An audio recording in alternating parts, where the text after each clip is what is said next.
Welcome student. जैसा कि इसके पहले की क्लास में आप पढ़ रहे थे फाइलेरियासिस, ठीक है। इसी प्रकार से एक और डिजीज़ के बारे में हम पढ़ेंगे आज, जिसको हम एस्केरियासिस के नाम से जानते हैं। तो एस्केरियासिस रोग हेलमिंथिस परजीवी एस्केरिस के द्वारा होता है। क्या होता है? एस्केरियासिस रोग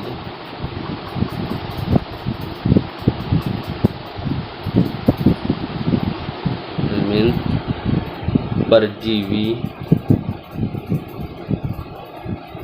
एस्केरिस के द्वारा होता है। यानी कि एस्केरिस मनुष्यों की आहार नाल में पाया जाने वाला एक पोषदीय अंतः परजीवी है। इसकी उपस्थिति बच्चों के लिए ज़्यादा हानिकारक होती है। क्या होता है कि एस्केरिस रोग हेलमिंथिस परजीवी एस्केरिस के द्वारा होता है, और यह जो होता है वो एस्केरिस मनुष्यों की आहार नाल में पाया जाने वाला एक पोषदीय अंतः परजीवी है। इसकी उपस्थिति बच्चों के लिए ज़्यादा हानिकारक होती है। ठीक है, फिर बात करते हैं इसके लक्षण के बारे में, सिम्टम्स के बारे में। यह बच्चों की वृद्धि रोकता है। क्या करता है? वृद्धि रोकता है तथा उनकी स्मरण शक्ति कम कर देता है। यानी कि वृद्धि को भी रोक देता है और क्या करता है? स्मरण शक्ति को कम कर देता है। बहुत अधिक संख्या में पाए जाने पर, यानी कि बहुत अधिक संख्या में जब यह पाए जाते हैं तो क्या होता है कि मितली तथा उदरशूल आदि लक्षण देखे जा सकते हैं। इसके अतिरिक्त आंतरिक रक्तस्राव, आंत का मार्ग अवरुद्ध होना, बुखार, रक्ताल्पता, दस्त आदि रोग भी एस्केरिस की उपस्थिति के कारण हो सकते हैं। एस्केरिस के कारण हो सकते हैं।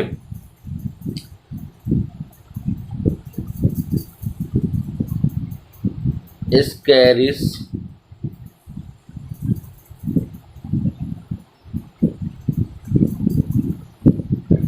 एस्केरिस लुम्ब्रिकाइड्स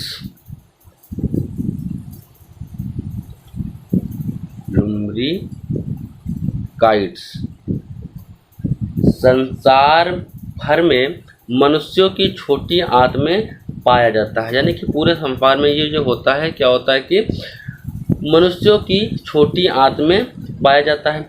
एस्केरिस के नर तथा मादा लक्षणों के आधार पर आसानी से पहचाना जा सकता है। यानी कि इसको पहचानने में क्या होता है कि आसानी मिलती है। यह नर और मादा के रूप में पाए जाते हैं। नर तथा मादा इस प्रकार के विभेद को लैंगिक द्विरूपता कहते हैं। क्या कहते हैं? लैंगिक द्विरूपता। लैंगिक द्विरूपता कहते हैं। फिर बात करते हैं रोग का संचरण। रोग का संचरण।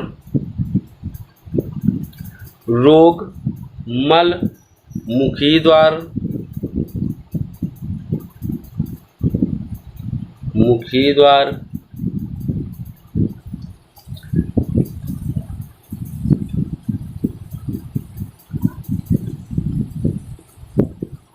रोग मल, यानी कि रोगमल जो होता है वो मुखी द्वार या मुखी मार्ग द्वारा संचरित होता है।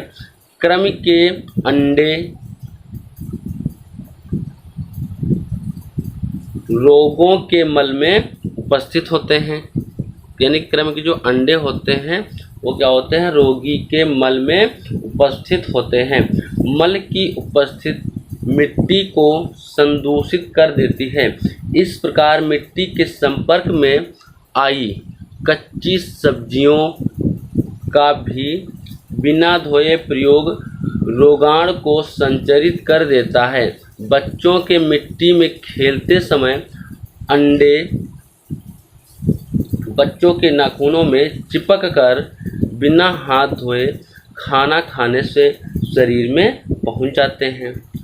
अंडे सूख जाने पर हवा के साथ अन्य स्थानों पर भी पहुंच जाते हैं। फिर क्या करते हैं, इसका नियंत्रण, कंट्रोल। स्कैरिस के अंडे दूषित जल तथा भोजन के द्वारा शरीर में प्रवेश करते हैं। यानी कि स्कैरिस के जो अंडे होते हैं वह दूषित जल तथा भोजन के द्वारा शरीर में प्रवेश करते हैं। इसके संक्रमण से बचने के लिए निम्नलिखित उपायों का ध्यान रखना चाहिए, या फिर निम्नलिखित उपायों को ध्यान में रखना चाहिए। नंबर 1, कच्ची सब्जियां और फल अच्छी तरह से धोकर और पकाकर खाने चाहिए। यानी कि कच्ची जो सब्जियां होती हैं उनको अच्छे से धुल लें या फिर उनको पकाकर खाएं। दूसरा पॉइंट, पीने का पानी शुद्ध तथा संक्रमण रहित होना चाहिए। यानी कि पीने का जो पानी है वह शुद्ध और संक्रमण रहित होना चाहिए। तीसरा पॉइंट, भोजन ग्रहण करने से पहले हाथों को अच्छी तरह साबुन से धोना चाहिए, साबुन से धोना चाहिए। ऐसे ही शौचालय साफ होना चाहिए तथा शौच के पश्चात सफाई का विशेष ध्यान रखना चाहिए। मल एवं कूड़े करकट के निपटारे के लिए वैज्ञानिक विधियां प्रयोग की जानी चाहिए। यानी कि विशेष रूप से आपको अपनी स्वच्छता पे ध्यान देना चाहिए, जिससे क्या होता है कि इससे नियंत्रण हो जाता है। फिर इसी प्रकार से अगली डिजीज के बारे में बात करेंगे। आंत्र ज्वर या टाइफाइड, आंत्र ज्वर या टाइफाइड।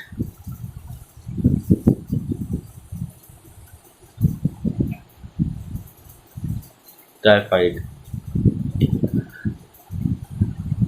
तो टाइफाइड क्या होता है? टाइफाइड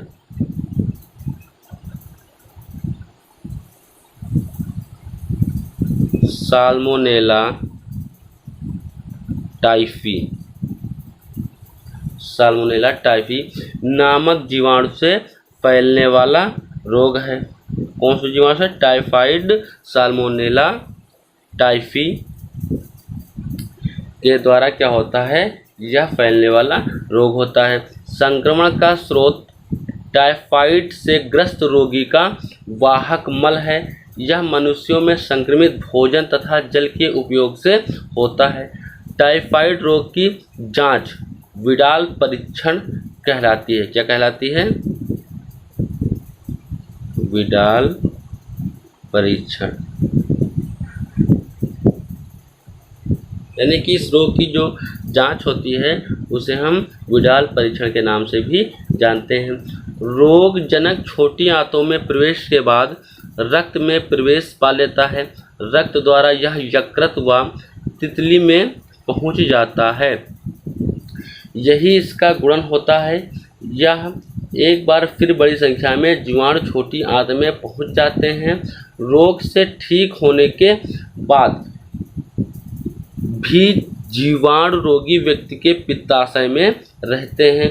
वह धीरे धीरे मल के साथ शरीर से बाहर आते रहते हैं। यह मुख्यतः विकासशील देशों में पाया जाने वाला रोग है। ऐसे ही लक्षण क्या होते हैं? संक्रमित भोजन तथा जल ग्रहण करने के लिए या फिर संक्रमित भोजन तथा जल ग्रहण करने के 7 से 14 दिनों के पश्चात टाइफाइड बुखार होता है, जो प्रतिदिन बढ़ता जाता है। 1 सप्ताह के बाद मनुष्य की आहार नाल की क्रियाशीलता पर प्रभाव पड़ने लगता है। अत्यधिक तीव्र पेट दर्द, सिर दर्द, तेज बुखार इसके प्रमुख लक्षण हैं। क्या हैं? प्रमुख लक्षण हैं। आंतों से रक्तस्राव, आंतों से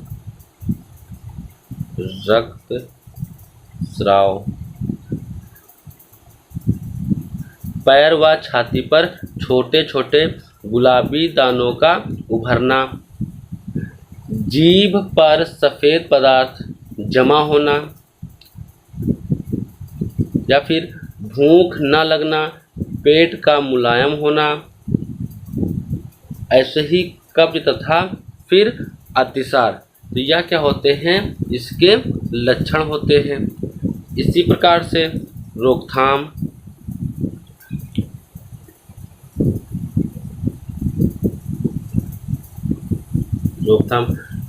टाइफाइड एक जल जनित रोग है अतः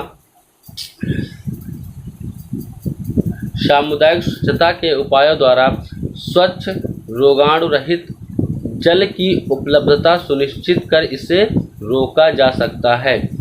मक्खियाँ भी रोगाणु का स्थानांतरण कर खाद्य पदार्थ को दूषित कर देती हैं, इसीलिए इनकी रोकथाम भी आवश्यक है। खाद्य पदार्थों का सुरक्षित रख रखाव इससे बचे रहने का आसान उपाय है। इसका टीका भी उपलब्ध है। तो आज की क्लास के लिए बस इतना ही। Thank you.